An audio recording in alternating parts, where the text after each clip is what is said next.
This is the very first Super Duty to have a Utemaster fit out installed. Today we're going to talk more about the vehicle, less about the fit outs. That'll come out in a future episode. So the Super Duty is unique because of its 4.5 tonne GVM.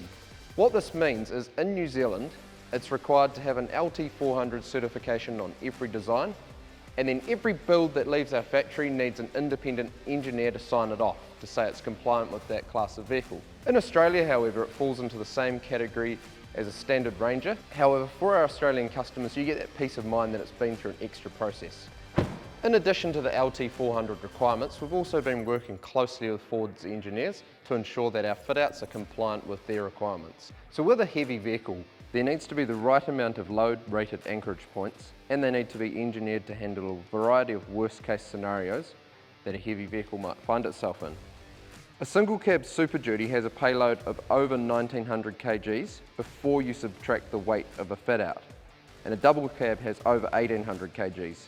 So because of the amount of payload this vehicle has, even if you subtract 500 to 700 kgs of fit out, you're going to have a good tonne left available, so the load restraints need to be engineered well. So to test the upgraded Super Duty anchorage points, we ran a series of tests. The first was to test the structural integrity of the lashing rings.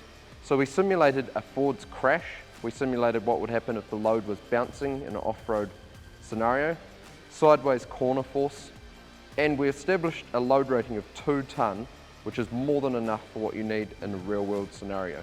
We talk a lot about the strong bones of our tray, and so while the integrity of the tray can handle the additional load, we've upgraded the tray to chassis connection points to be in line with Ford's recommendations, and then have tested it extensively. So we've also simulated with the chassis mounting Ford's crash, a load bouncing on an off-road scenario, sideways corner motions, and then also downwards compression. And we've tested it up to 6.7 tonne, which simulates a crash scenario. And you can see in this testing footage, we actually went as far as breaking a 20,000 pound winch in the process. That shows how extreme and how seriously we're treating the structural integrity of the Super Duty tray. There's been a number of smaller changes we've had to make to the tray to accommodate things like the AdBlue and the driver assistance technology bar at the rear of the vehicle, to name a few. So the width of the unit you see fitted here is 1860 wide, which is our standard Ford Ranger width.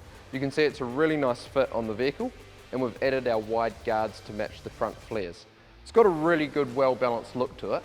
However, if you are looking for extra width to handle that extra load capacity, we can offer up to 1950 wide, which is in accordance with Ford's design guidelines. And we're treating this Super Duty project seriously. You know that all our products are backed by a real-world 5-year warranty and are built for what matters.